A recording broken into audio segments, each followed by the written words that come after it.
Ladies and gentlemen, bonjour et bienvenue dans ce nouveau journal d'un vegan. Bon, avant de commencer, je vous tease encore un peu, mais cette semaine, j'ai eu l'opportunité d'interviewer un youtubeur assez connu que j'apprécie énormément. Et je vous donne rendez-vous la semaine prochaine pour découvrir qui est mon invité. Et en attendant, on commence ce journal classique tout de suite. Alors, aujourd'hui, je vais vous présenter un produit que je ne connais pas. Bah oui, c'est un peu le but du jeu aussi.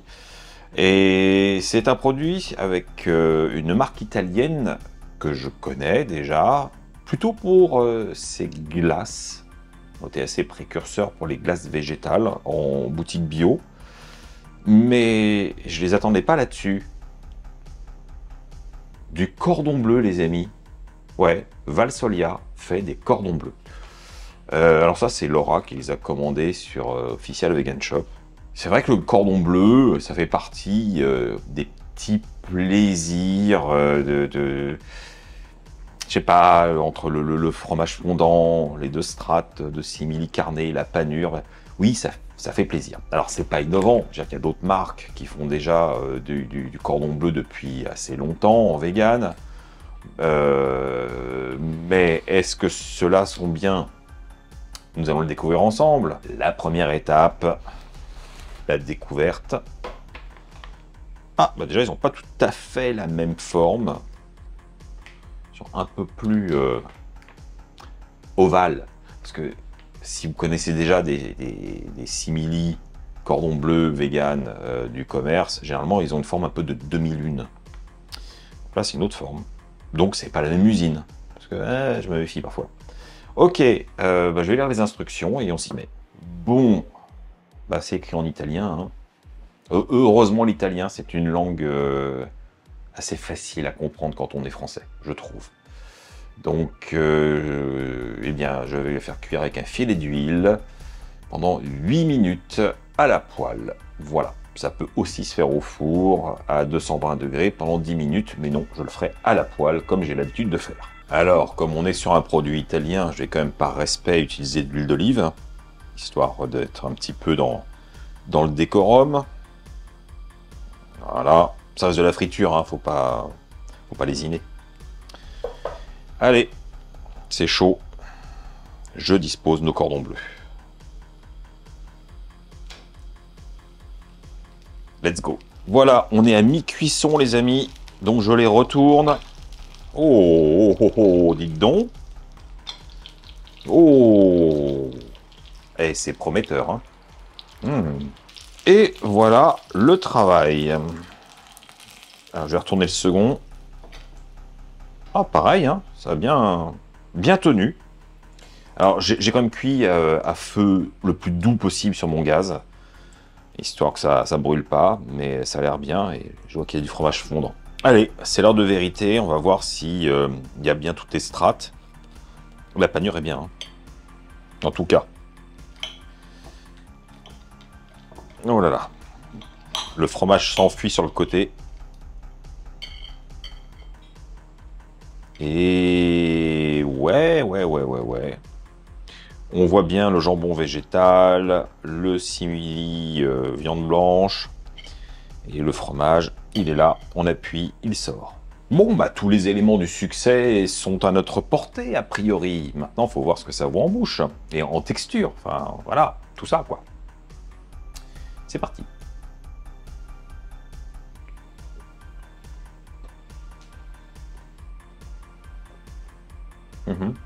Le simili viande blanche est assez ferme, il a une bonne texture, assez grable. On a effectivement quelque chose qui pourrait faire penser à une viande de veau, ce qui est logique. Elle est gustativement assez légère, mais bien aromatisée. La panure est très réussie, très agréable sous la dent, il n'y a aucun problème, ça fait plaisir. Le fromage donne de la douceur, de l'onctuosité, rien à redire là-dessus. Après, vous le savez, normalement, il y a du jambon. Et c'est pas pour leur jeter des fleurs, mais Là, tout à coup, je réalise que c'est très difficile de passer après la vie et son jambon. Objectivement. Ils ont mis un certain niveau et donc nos papilles sont déjà habituées à avoir une exigence d'un goût et d'une texture marquée. Or là, dans ce cordon bleu, le jambon végétal qu'ils utilisent, je ne sais pas ce que c'est. Je ne sais pas où il est. Il est là, hein, visuellement il est là, mais en bouche, il se démarque pas. Alors là, je viens de dépioter un petit morceau de simili. Le jambon, en fait, il est là, enfin c'est une sorte de couche rose, mais il est crémeux. C'est pour ça qu'on ne le sent pas et qu'on ne sent pas la différence avec le fromage. C'est que la texture, elle n'est pas ferme. Il n'y a pas de mâche particulière. En l'isolant, son goût est pas mauvais, mais n'a pas non plus un caractère de fou. Ce qui fait qu'il a du mal à sortir du lot. C'est logique. Et ouais, conclusion de cette dégustation, c'est un bon cordon bleu. Franchement, j'y retrouve ce que je recherche. Voilà, on a une mâche agréable, on a du croustillant, on a du fondant, on a de la texture, il y a plein de choses qui se passent. Le goût est relativement simple, mais un vrai cordon bleu, ça n'a pas beaucoup de parfum non plus. Donc, quelque part, on est dans les codes. Oui, j'ai ce petit regret sur la texture du jambon, tout ça, mais finalement, ça s'oublie vite parce que le résultat est là, la dégustation est agréable, plaisante, et ça fait le boulot. Donc, ok, c'est un nouveau produit que je n'hésiterai pas à vous recommander de tester si vous en avez l'occasion.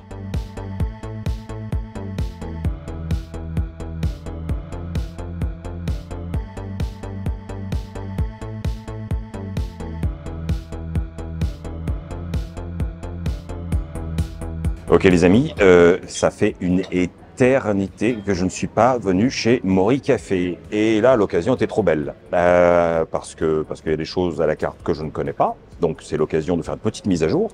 Et puis surtout, Julia, qui est la créatrice de ce lieu, sort un livre. Oui, messieurs, dames. Bon, avant de vous parler de cet ouvrage que j'ai entre les mains, je vais quand même passer commande, hein, les choses importantes. Alors, dans les nouveautés que je vois sur la carte, qui est toujours très réduite, très sobre, il y a un teriyaki don. Donc ça a l'air chouette, mais ça c'est un bol de riz avec un hachis végétal cuisiné, ça a l'air très très bon. Et il y a aussi un tantan men. Et tantan men, je vous fais la lecture. Nouilles de blé, bouillon onctueux au lait d'avoine sur base de miso, tahini, kombu, ail et gingembre. Topping cébette, simili carne Beyond Meat avec oignon. Chips de radis, Recca de maison, je ne sais pas ce que c'est ça, je regarde. Rayo, c'est l'huile de sésame pimentée. Bref, feuilles de shiso séchées. Ça a l'air d'être un festival de saveurs en perspective. Donc j'hésite entre ces deux plats, du riz ou des nouilles. Qu'est-ce que je vais prendre? Bon, bah voilà, j'ai décidé, ce sera le tantan men. En attendant que mon plat soit servi, je vais en profiter pour vous présenter le livre, voilà, Japon vegan. On s'y attendait quand même, on est dans un restaurant japonais. On a un restaurant qui nous fait donc un livre correspondant à sa cuisine. Il y a une certaine logique, n'est-ce pas? C'est un livre qui est sorti aux éditions Solar et on a 70 recettes, autant des grands classiques que des adaptations pour les véganiser, que des desserts. Enfin, voilà, il y en a donc, pour tous les moments du repas et surtout pour tous les goûts. Ce qui est assez incroyable, c'est que je connais bien la cuisine japonaise dans son ensemble. Et ben là, j'ai découvert des plats, des trucs dont j'ai jamais entendu parler. Donc, moi, ça m'intrigue et il va falloir que je commence à fouiller pour voir quel est le plat original, voir si c'est vraiment une adaptation extrêmement fidèle ou une adaptation libre. Ça, je peux pas m'avancer, mais ça, je vous laisserai découvrir aussi.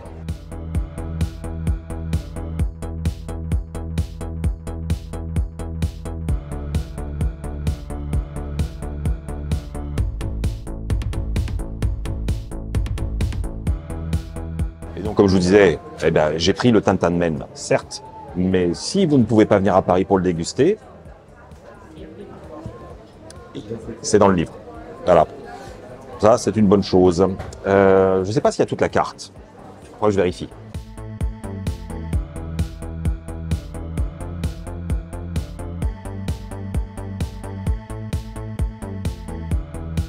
Bon, voici celui du livre. Voici celui du resto. Il y a un cousinage évident. Maintenant, assez parlé, il faut goûter. Bon, déjà, il faut reconnaître, hein, visuellement, c'est très, très appétissant. Ça donne envie. Et d'ailleurs, je ne vais pas attendre plus. Je vais goûter ce bouillon qui est fait donc avec du lait d'avoine. Ça, c'est intriguant aussi.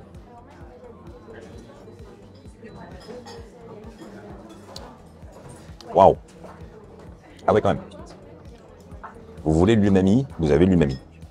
Ce qui est intéressant par rapport à un ramen classique, c'est que le fait d'avoir un bouillon avec ce lait d'avoine, ça donne du gras, de l'onctuosité, une sorte de crémeux naturel, beaucoup de richesse, mais on garde les codes aromatiques d'un bouillon classique. C'est super bon.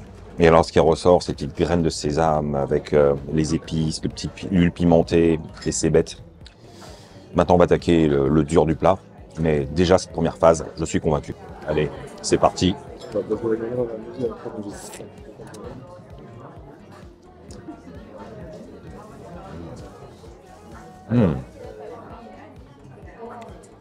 Ah, les pâtes sont délicieuses. Elles sont fermes, mais toujours en même temps souples. Elles ont beaucoup de goût.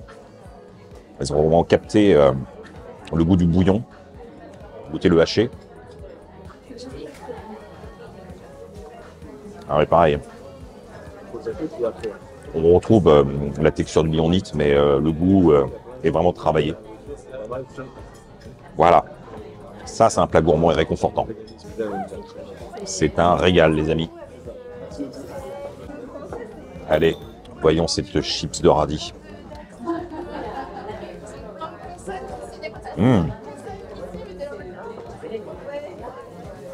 C'est vraiment un festival de goût et de texture. J'aime beaucoup ce plat. Bon, ça y est les amis, j'ai fini mon Tan Tan Men et je me suis régalé et je suis repu, donc je suis heureux. Je note quand même que le restaurant, il marche bien. C'est plein à craquer. Depuis que je suis arrivé, ça ne fait que se remplir avec des tables qui partent et qui se remplissent à nouveau. Ça fait plaisir de voir un établissement qui tourne aussi bien. Surtout que c'est vraiment très bon. Là, je suis sous charme. J'avais un bon souvenir de cet établissement. Mori Café, ça fait partie des classiques quand on aime la nourriture japonaise végane à Paris. Mais j'ai l'impression que depuis le temps, il y a eu encore plus de travail fourni et plus de finesse dans l'association des goûts, plus de maîtrise. Donc, oui, ça fait aussi très chaud au cœur de voir une belle évolution comme ça. Bon, avant de conclure ma visite, reparlons un petit peu de ce livre, parce que, comme je vous l'ai dit, le Tan Tan Men que j'ai pris contenait du Beyond Meat, et j'ai regardé attentivement la recette. Julia, elle donne des alternatives. Soit elle va donner carrément des marques très précises pour nous aider, bon, surtout quand c'est des produits dont on n'a pas forcément l'habitude en Occident, ça peut être utile. Mais aussi, elle donne des alternatives. Si le Beyond Meat, c'est pas votre truc, vous n'en avez pas, vous trouvez ça trop cher, elle vous dit d'utiliser des protéines de soja texturées. Donc c'est bien, vous avez quand même des pistes de remplacement. Le livre est très clair, bien écrit. Il y a toujours une petite partie sur l'histoire du plat avant de commencer. D'ailleurs, moi, c'est quelque chose auquel j'attache beaucoup d'importance, c'est savoir ce que je mange et quelles sont un peu la petite histoire, les origines. Et là, on apprend beaucoup. Et les recettes sont très didactiques, un point par point. J'ai rien vu de complexe qui demande un niveau culinaire particulièrement élevé. La seule difficulté que vous aurez, c'est peut-être justement pour trouver certains ingrédients typiquement japonais. Et si vous n'avez pas les épiceries japonaises ou au moins les grandes chaînes asiatiques à portée de main, bah, point de salut. Bon, quoi que je dis ça, maintenant même en magasin généraliste style Monoprix, il y a des rayons exotiques dans lesquels il y a des produits japonais que j'avais pas vus il y a encore 10 ans. Donc les choses évoluent. Écoutez, je n'allais pas prendre de dessert parce que je n'ai plus faim, mais en regardant la carte, je vois qu'il y a une glace au kinako. Donc je dois tester. Si vous ne savez pas ce que c'est que du kinako, c'est en fait une poudre de soja qui est torréfiée et qui a un goût particulier. C'est assez traditionnel, mais dans une glace, là, je demande à voir.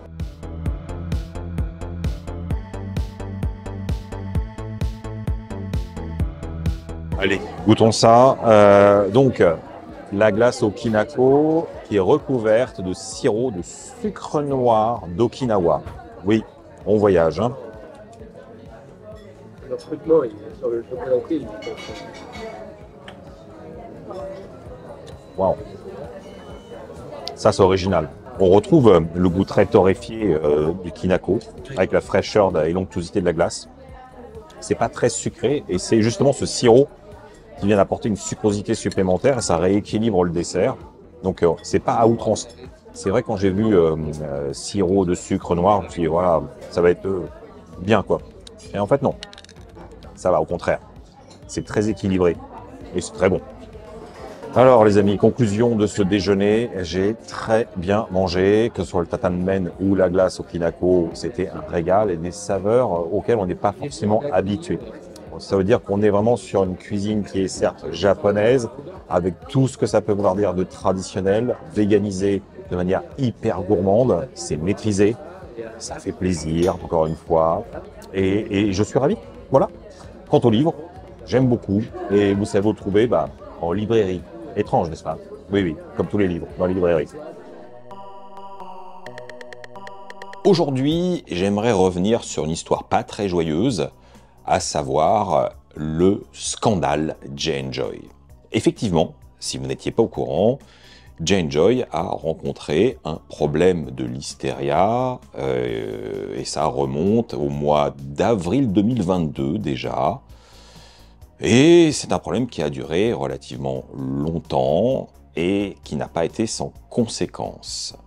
Et le moins qu'on puisse dire, c'est que l'entreprise a très mal géré la crise, du moins en termes de communication auprès de sa clientèle, puisque visiblement, elle a minimisé le problème et les risques encourus, et j'ai pas tous les détails forcément de cette histoire, mais différentes femmes enceintes ont eu des problèmes, dont des fausses couches, ce qui est fort triste, mais voilà. C'est un constat, on le sait a priori, quand on est enceinte, on n'est pas censé manger de fromage fermenté ou des fromages au lait cru, et les fromages végétaux ne font pas exception. Donc, voilà, c'est comme ça. Donc, on va passer à la suite. C'est que, non content d'avoir une mauvaise communication et ne pas arriver à se débarrasser de la bactérie, cette histoire a duré vraiment plusieurs mois. Et ça a été un peu l'apothéose en janvier 2023. Où le scandale s'est vraiment révélé au grand public, avec en plus des problèmes d'hygiène, d'autres problèmes révélés par d'anciens employés, de ce qui se passait en interne, avec, vous avez peut-être vu passer des photos assez sordides où on voyait des rats dans des pièges dans la cave de la boutique à Paris, il y a eu des crottes en plus sur les produits et les cartons. Donc bon, on va dire qu'en termes d'éthique animale, là aussi, il y avait beaucoup à redire, hein, pour une entreprise qui est censée être éthique et vraiment végane, ça coince un peu. Beaucoup, même beaucoup. Et la colère fut grande, et je pense de manière assez justifiée. C'est donc pour ça que les fromages végétaux J&Joy ont complètement disparu des rayons des magasins bio depuis, je vous dis, a priori depuis le mois d'avril 2022.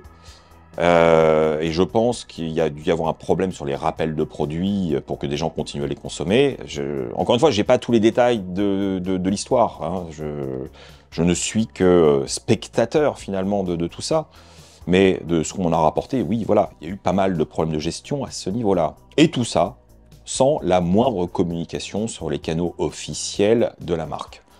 Ils avaient un gros compte Instagram avec beaucoup de followers et le problème est passé totalement sous silence. Je pense que ça a été vécu un peu comme une trahison parce qu'une marque qui ne communique pas clairement auprès de ses consommateurs quand il y a un souci, surtout sur un problème de santé, il y a un manque à un devoir. C'est évident, c'est évident. Mais maintenant, tout ça, on va considérer que ça appartient au passé. Parce que, aujourd'hui, il y a du nouveau. En effet, J&Joy revient. On retrouve à nouveau leurs produits, et je sens qu'il y a une réelle méfiance qui s'est installée. Faut dire que l'histoire n'est pas en faveur de la marque. La confiance, a priori, a de quoi être brisée. Sauf que, ce qu'on ne sait pas forcément, c'est que l'entreprise a été rachetée, que les anciens dirigeants et fondateurs de J&Joy ne font plus partie de la société, donc les responsables ne sont plus là. Les normes d'hygiène ont été resserrées et l'usine a été totalement nettoyée. Enfin, il n'y a plus de problème de listeria du tout. Enfin, bref, tout ce qui devait être fait a été fait. Et si je vous parle de tout ça aujourd'hui, c'est parce que je vois encore sur les réseaux sociaux des gens extrêmement véhéments, pour ne pas dire violents dans leurs propos, envers la marque qui est revenue et qui, certes, est revenue un peu comme une fleur, en disant « Hey, ça y est, coucou, on est de nouveau là ». Et ça a été très très mal pris, parce qu'il n'y a pas d'excuses, parce qu'il n'y a pas de communication sur le changement réellement, à part « Ouais, c'est une nouvelle équipe ». Et bah oui, quelque part, la nouvelle équipe, elle n'est pas du tout responsable des fautes du passé. Donc on ne peut pas leur en tenir rigueur. Le nouveau patron de J&Joy n'est pas celui qui a décidé de gérer le problème comme il a été géré. Les gens qui sont au contrôle qualité à l'heure actuelle ne sont pas ceux qui ont mal géré la crise. Enfin bref, aujourd'hui, accuser les gens de J&Joy, l'entreprise de manière globale, comme si c'était une personne, ça n'a pas de sens.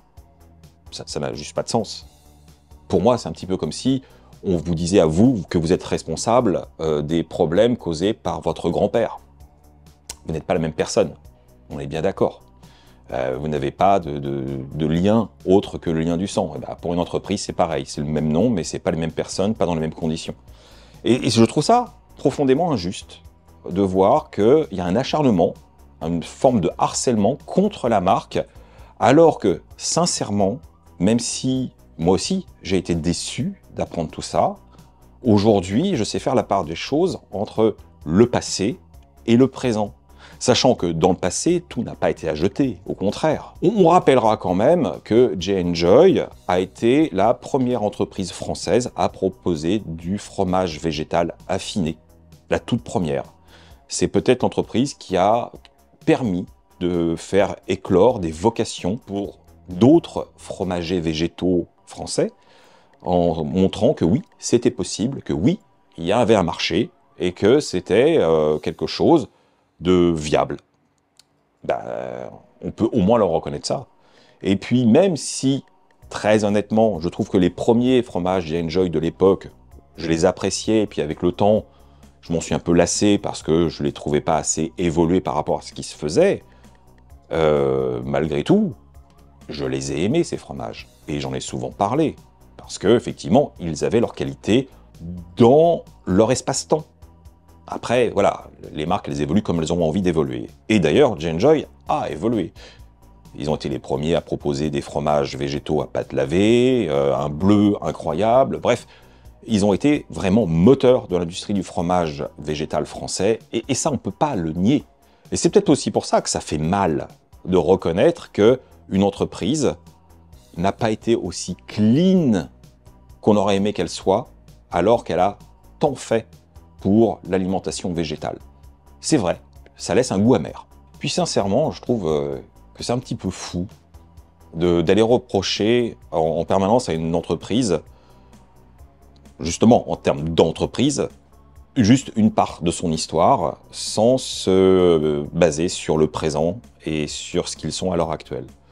Faut pas oublier que la majorité des entreprises qui font du fromage animal, ou de la charcuterie, ou plein de choses comme ça, ont des retours produits liés à des salmonelles ou de la listeria, c'est tous les jours. Si vous allez sur le site officiel qui référence tous les rappels produits, c'est absolument effarant.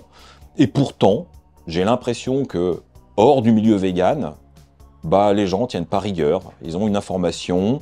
L'information, la marque communique pas particulièrement dessus. C'est plutôt des rappels produits qui sont affichés dans les magasins ou sur le site officiel des rappels de produits. Et puis ça s'arrête là. Et puis les gens passent à côté, ramènent leurs produits s'ils sont au courant, sont malades s'ils sont pas au courant, mais continuent à acheter la marque. Mais là, je sais pas. C'est comme si c'était, comme je vous disais, une sorte de trahison. Il y a vraiment un truc qui passe pas. Pourquoi? Pourquoi particulièrement? Alors, si je vous parle de tout ça, vous vous doutez bien qu'il y a une raison, c'est que la marque m'a contacté pour me faire parvenir leurs produits. Voilà, en toute transparence. Je ne les défends pas parce que je suis rémunéré, je ne suis pas rémunéré. C'est juste quelque chose que j'ai constaté, et même quand eux m'ont proposé d'envoyer les produits, j'étais mal à l'aise. J'étais mal à l'aise parce que je me suis dit, bah oui, mais en fait, c'est une marque qui est devenue maudite par sa réputation. Donc, est-ce que c'est bien? Est-ce que c'est pas bien? Et en discutant, j'en ai su un petit peu plus sur l'envers du décor. Et là, je fais, ah oui, d'accord. Donc, en fait, ils subissent, à mon sens, une forme d'injustice parce qu'on leur reproche des choses dont ils ne sont pas responsables. Donc, on va s'ancrer maintenant dans le présent. Les produits qu'ils m'ont envoyés, vous les connaissez sûrement si vous étiez déjà amateur de la marque. Ils sont là, mais ils ont largement réduit l'offre. À savoir que tous les produits un peu fromage frais ne sont plus commercialisés pour le moment. Et voici l'étendue du catalogue. Il y en a 4. Hein, la bûche, hein, qu'on connaît, un peu version fromage de chèvre, très réussi. Le Jeanne, le bleu incroyable, que j'aime beaucoup. Le Joséphine, alors le Joséphine, c'était justement le tout premier fromage français affiné. Et là, c'est une nouvelle recette que je ne connais pas. Et le petit dernier que j'avais déjà eu l'occasion de goûter et de vous présenter il y a un bout de temps maintenant, hein, c'est le Jean-Jacques, qui est donc le fameux fromage à croûte lavée. Voilà. Mon message, il est clair. Redonnez-leur une chance. Faites un peu le ménage du passé. Je pense que c'est bien. Et je trouve que c'est bien aussi de voir une grande marque française végane revenir sur la scène européenne, parce que c'est quand même la seule entreprise de fromage végétal française qui a pignon sur toute l'Europe. Et ça va nous permettre à nouveau d'avoir des fromages végétaux accessibles dans les magasins partout en France, parce que c'était aussi une des marques les plus distribuées. Bref, il y a eu une success story, il y a eu un effondrement, et aujourd'hui, il y a une nouvelle équipe courageuse qui veut essayer de redorer la marque. Donc, voilà, je pense qu'on doit passer à autre chose et qu'on doit retenter. Voilà les amis, je vous ai donné mon opinion sur ce sujet. Maintenant, j'aimerais avoir le vôtre. Est-ce que vous avez encore du ressentiment pour cette marque ou d'autres, hein, parce que finalement, je pense qu'il y a des marques qui ont aussi eu un problème à un moment et qui ont pu perdre votre confiance. Généralement, qu'est-ce qu'il vous faut pour que vous y retourniez? Est-ce que c'est définitif? Est-ce que vous prenez du recul comme moi je peux préconiser de le faire? Enfin, moi, c'est plutôt ma méthode. Voilà, votre opinion m'intéresse toujours dans la bienveillance, comme il se doit, et on en parle dans les commentaires. Comme chaque mois, j'explore le catalogue de coraux partenaires de la chaîne, parce qu'il y a toujours de la nouveauté à découvrir. Et là, j'avoue, j'ai été intrigué. En effet, vous savez, j'adore les protéines de soja texturées, les protéines de pois texturées. Et quand on a une autre alternative qui arrive, ou un mélange un peu qui sort du commun, je me dis, il faut que je teste. Et c'est le cas de ces émincés pois et fèves texturés. Qu'est-ce que ça peut valoir? Bah, la réponse, c'est que j'en ai acheté pour les tester. Alors, il y a comme une petite prise de risque parce que c'est vendu en sac d'1 kilo. Donc, si c'était pas bon, bah, il va falloir quand même les manger. Tant pis pour moi.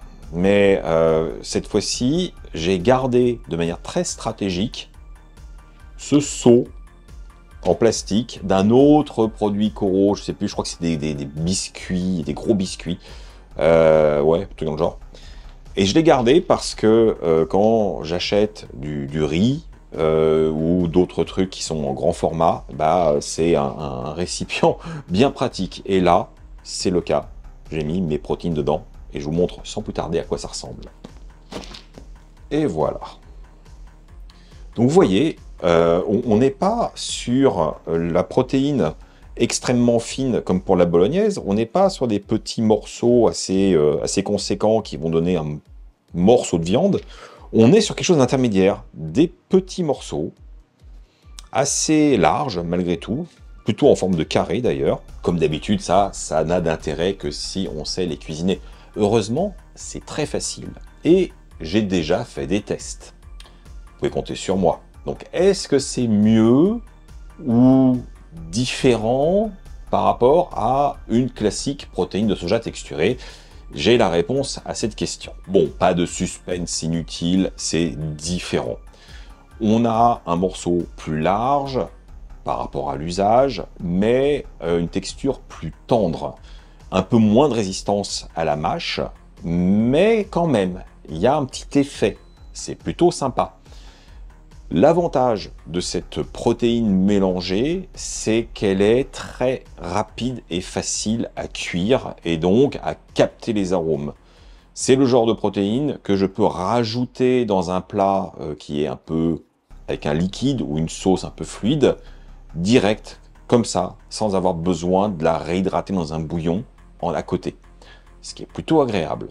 Par contre, je n'ai pas réussi à la faire dorer pour qu'elle soit croustillante. Contrairement, encore une fois, à une protéine de soja qui peut effectivement donner une couche bien dorée quand on sait maîtriser la cuisson. Là, ça marche pas, ou du moins, j'ai pas encore réussi. Je vais continuer à explorer. Pourtant, j'ai testé donc la méthode par ajout direct dans une sauce fluide, comme je vous l'ai dit. La méthode classique où je fais bouillir mes protéines dans un bouillon. Et là, c'est très rapide, mais c'est assez mou au final, même si ça garde la forme. Et enfin, la méthode que je préfère, c'est la réhydratation en courbouillon rapide. C'est-à-dire que je fais juste réhydrater mes protéines directement dans la poêle ou le faitout. Je verse juste le minimum d'eau nécessaire avec un peu de bouillon en poudre. Et c'est suffisant, je cuis jusqu'à évaporation totale du liquide. Généralement, j'arrive à avoir une texture qui reste un peu plus ferme, mais quand même bien réhydratée à cœur. Et là, j'ai l'idée de faire une autre méthode qui ne fonctionne généralement qu'avec un certain type de protéines de soja ou de pois, à savoir juste les faire tremper dans de l'eau bouillante, donc hors feu, hors cuisson, dans l'idée de préparer quelque chose en amont pour cuisiner plus tard. Est-ce que ça fonctionne? Est-ce que je réussis à avoir un bon résultat? On va voir ça ensemble immédiatement. Allez, c'est parti. D'abord, mes protéines. J'en vais mettre 2 poignées. Voilà. Je saupoudre avec un peu de bouillon de légumes que je trouve aussi chez Coro, qui est très bien. Bon, ça plus pratique que les tablettes, honnêtement. Voilà, c'est suffisant. Et maintenant, je vais, comme je vous l'ai dit, verser de l'eau bouillante. Et j'ai juste couvrir au niveau de mes protéines. Voilà. Bon, là, du coup, bah, je vais attendre à peu près 5 minutes. Juste le temps que ça absorbe, puisque, pour rappel, ce type de protéines texturées, c'est des vraies éponges. Donc, il suffit d'attendre et ça boit. Bon, en attendant que ce soit fini de réhydrater, j'en profite pour vous rappeler que vous avez moins 5% de réduction sur le site Coro grâce à mon code Sébastien Cardinal. Vous commencez à le connaître. Coro, c'est le partenaire fidèle de la chaîne depuis un sacré bout de temps et je les en remercie. Ça fait toujours chaud au cœur d'être soutenu par une marque que j'apprécie autant. Bon, bah vous voyez, j'ai dit 5 minutes et là je suis déjà à 3 minutes au chrono. et les protéines ont déjà absorbé tout le bouillon. Voilà. Et franchement, c'est tendre sous la cuillère. Il n'y a aucun problème. C'est déjà prêt. Allez, comme les aventuriers, je vais rajouter un petit peu de ma dark soy sauce aux champignons, celle que j'utilise pour finir les plats, parce que ça va donner une teinte brune et un petit goût en plus. Du coup, ça fera une préparation un petit peu plus carnée, caramélisée, du moins au niveau du visuel. Pas mal. Bon bah voilà, j'ai de la protéine qui est prête à l'usage. La première observation qu'on peut que constater, c'est que contrairement à une protéine de soja texturée qui gonfle, puisqu'on est quasiment à 3 fois le volume en termes d'absorption, là, ça a à peine doublé. Donc c'est moins absorbant, c'est peut-être aussi pour ça que ça va plus vite, je ne sais pas. Je vais quand même goûter ma petite préparation, même si ce serait forcément meilleur d'entrée de jeu en étant grillé à la poêle, mais bon, je teste. C'est parfaitement réhydraté. C'est souple, il y a de la mâche, ça a bien capté le bouillon. J'ai peut-être mis un petit peu trop de bouillon même. Mais bon, dans un plat, je pense que ça passerait, parce que ça a beaucoup de caractère. Très chouette. Et ça, dans un chili ou un truc comme ça peut être très bien. Hein. Il y a plein d'usages pour ce type de protéines avec cette forme. En tout cas, moi j'aime bien. Et puis mine de rien, ce mélange de fèves et poids, c'est 57 grammes au 100 grammes de protéines. C'est pas négligeable. Alors, c'est dans le même cours que le soja ou la protéine de pois. Hein. On n'est pas dans un écart ou quelque chose d'extrêmement protéiné. Il n'y a pas de magie. Mais on est sur quelque chose qui tient la route et qui est conséquent. Donc j'apprécie.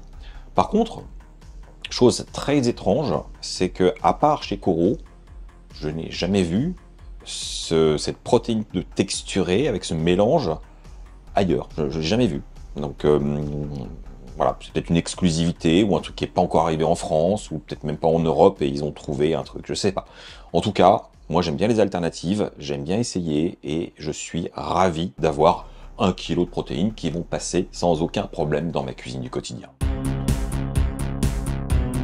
Alors, pour être totalement sincère avec vous, à la base, je comptais vous parler d'une série de films sur Netflix. Et je suis tombé sur une nouveauté et j'ai pas pu résister. Il fallait que je partage ça avec vous. Il y a un jeu, version jeu télé, basé sur Squid Game, produit par Netflix. Il fallait que je jette un œil. Enfin, voilà, c'est vrai que cette série, pour ceux qui ne l'ont pas vue, c'est une série assez violente, où des participants se retrouvent à devoir s'affronter avec différentes épreuves et jeux, où tous les perdants sont éliminés, définitivement, ils sont tués, voilà. Donc autant dire que c'est très violent, avec beaucoup de différentes émotions qui sont rencontrées et des personnalités qui se révèlent. Bref, c'est une série que j'ai beaucoup aimée personnellement. Elle est très dure, mais elle a une esthétique particulière et un univers très marqué.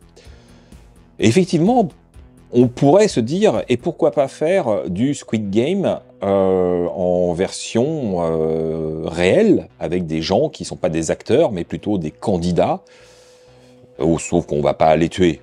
Voilà, c'est la seule nuance. Et ben, je trouve que c'est une bonne idée. Sur le concept, je me dis pourquoi pas.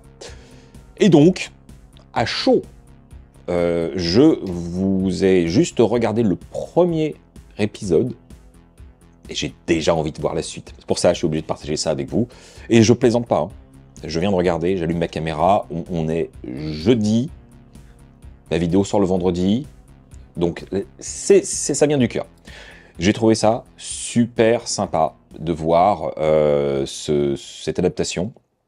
Alors oui, on est sur des jeux tirés de la série, Pour l'instant, je n'ai vu que 2 épreuves, mais il y a des subtilités où les candidats vont avoir des sortes de tests ou des challenges entre les 2 jeux pour voir comment ils réagissent. Et donc c'est plus psychologique, je trouve, qu'autre chose. Donc c'est assez sympa.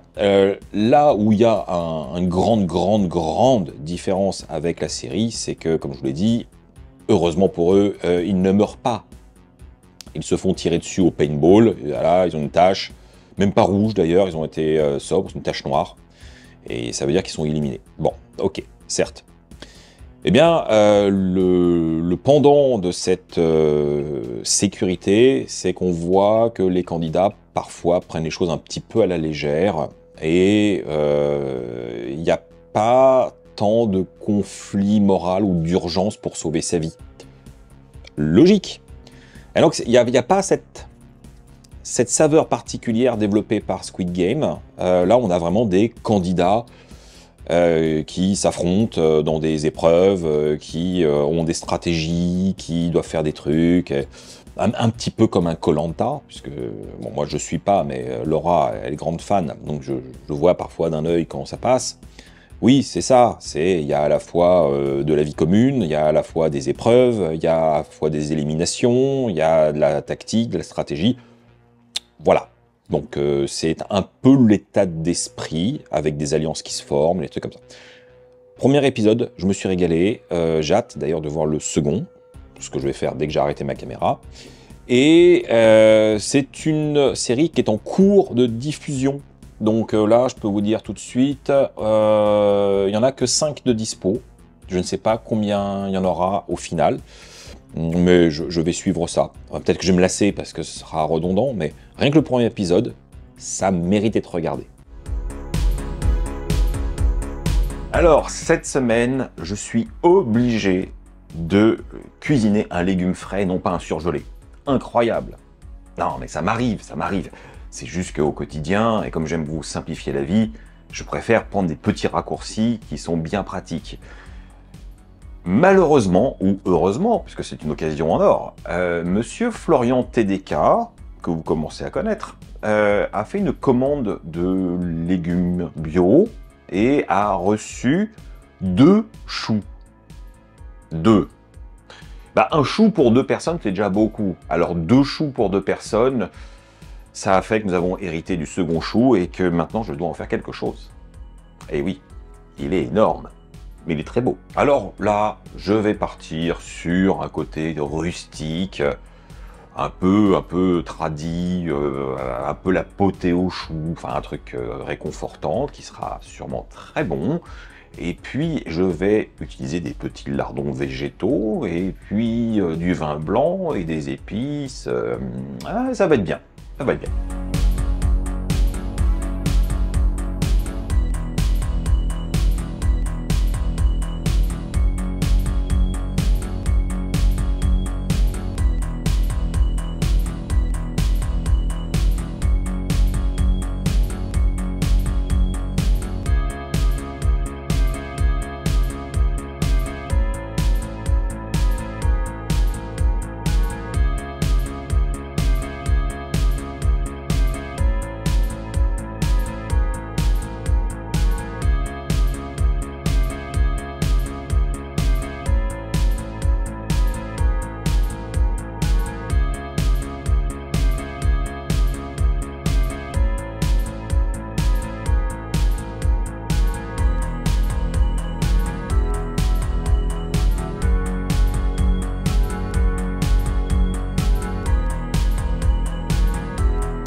Voilà, Alors oui, hein, c'est pas le plat le plus glamour, je vous ai dit que ce serait rustique.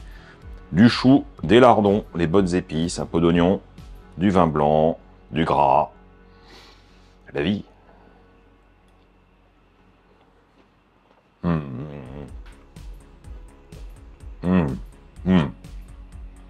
Hyper simple. Mais voilà, c'est juste, c'est gourmand. Je vous avais promis du réconfortant aussi. Bah là, on y est. Alors, oui, le plus laborieux finalement, c'est de blanchir le chou. Vu la quantité, je m'y suis repris à 4 fois. Oui, 4 minutes, 4 fois, donc c'est long, mais c'est une étape nécessaire. Surtout que, comme je le blanchis dans de l'eau salée, ça sale déjà le chou à cœur. Et, entre guillemets, il peut déjà se consommer tel quel à la sortie de l'eau. À le refaire cuire avec le gras, avec les lardons et les petites épices pilées, ça donne encore plus de parfum.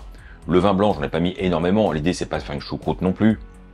Mais là encore, ça donne une note un peu fruitée, minérale, une petite pointe d'acidité. Donc c'était important. Et n'oubliez pas de finir avec un peu de poivre. J'insiste. Alors forcément, j'espère que cette recette vous a plu. Elle a rien de très original. Elle est plutôt dans le côté très traditionnel. Mais vous, quand vous avez un gros chou comme ça qui vous arrive entre les bras, vous en faites quoi? Dites-moi dans les commentaires comment vous cuisinez d'habitude un chou vert, parce que c'est simple à la fois, j'ai l'impression que c'est pas trop dans l'esprit des gens qui sont pas habitués. Donc partageons nos idées pour justement inspirer et oser le chou entier. Et voilà les amis, c'est la fin de ce journal. J'espère que vous l'aurez apprécié, hein, c'est mieux. D'ailleurs, pour le faire savoir, il suffit de mettre un pouce, les commentaires comme d'habitude, etc. Tipeee, à l'abonnement, bref, vous connaissez la chanson. Sinon, je n'ai rien d'autre à ajouter cette semaine, pas de bonnes nouvelles, pas de mauvaises nouvelles, pas de nouvelles particulières, c'est bien aussi. Donc, prenez soin de vous et on se retrouve la semaine prochaine sans faute pour de nouvelles aventures. Tchuss!